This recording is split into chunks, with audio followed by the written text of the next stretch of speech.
ছিলেন জুলাইয়ের অভ্যুত্থানে, তার আগে ছাত্র দল, যুব দল, বিএনপির অসংখ্য নেতা কর্মী 16-17 বছর ধরে নির্বিচারে তাদের হত্যা করেছে, জেল খাটিয়েছে, মামলা দিয়েছে। আমাদের ইলিয়াসের আলীর কথা মনে পড়ে না?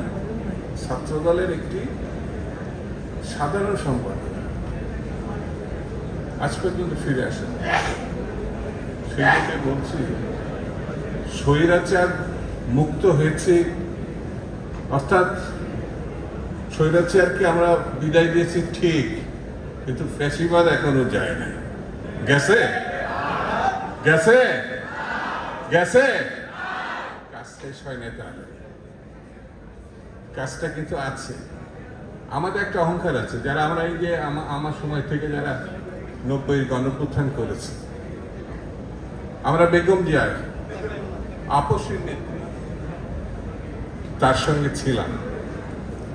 অনেকেই বিএনপির আদারস নেন না, তাকে ফেলে এর সাথে সঙ্গে চলে গেছে। যে 2-5 ছাত্র নেতাও গেছে, তাতে কিচ্ছু যায় আসে না। ছাত্রদল দায়িত্ব নিয়েছিল, ছাত্রদল সংগ্রাম করেছে, ছাত্রদল গণঅভ্যুত্থান করেছে এবং দেশ নেত্রীকে প্রধানমন্ত্রী করে ছেড়েছে ছাত্রদল।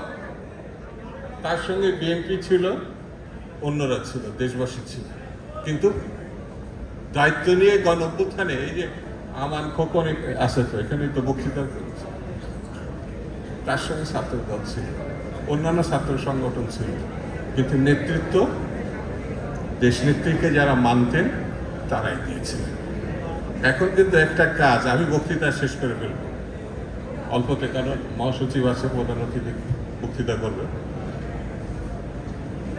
জনাব তারেক রহমানকে প্রধানমন্ত্রী করার আগ পর্যন্ত ঢিলা দেওয়া যাবে না।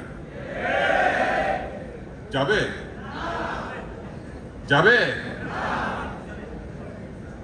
কাজ ধৈর্যের সঙ্গে দেখছে না চারিদিকে। এই যে আমাদের রিপন যেটা বললো, ষড়যন্ত্র, আমান যেটা বললো, ষড়যন্ত্র কিন্তু বন্ধ হয় না। নানান ওসিলায়, নানান ভাবে এই ষড়যন্ত্র করা হচ্ছে। আমরা জানতাম কেউ মারা গেলে, যেটা রিপন ব্যাখ্যা করে বলেছে, সে আমাদের কর্মী, যুবদলের কর্মী, সরকারের কাছে কৈফিয়ত চাচ্ছে, কৈফিয়ত চাচ্ছে আমাদের তারেক রহমান সাহেবের কাছে, বিএনপির কাছে। 100 বছর ধরে এরা রাজনীতি করে।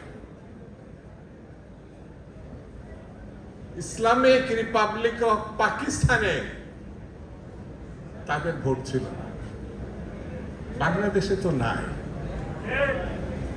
এদের নাম বললে এরা আবার কষ্ট পায়। ভবিষ্যৎ নাই বলে এই নির্বাচনটা কি করে ঠেকানো যায়? কারণ নির্বাচন হলে তো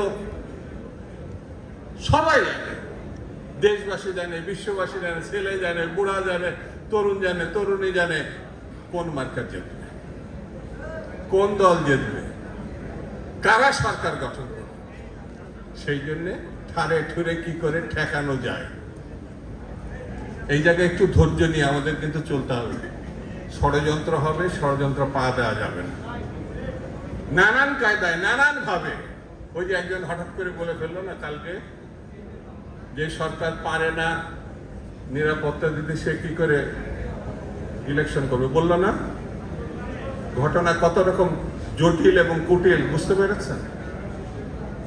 সেই জন্য বন্ধুরা, আজকে এই যে গণঅভ্যুত্থান, মহান গণঅভ্যুত্থান, স্বৈরতন্ত্রের পতনে যারা যেভাবে দায়িত্ব পালন করেছেন, যেখান থেকে দায়িত্ব পালন করেছেন, আমি পূর্ণবার তাদের প্রতি শ্রদ্ধা জানাই।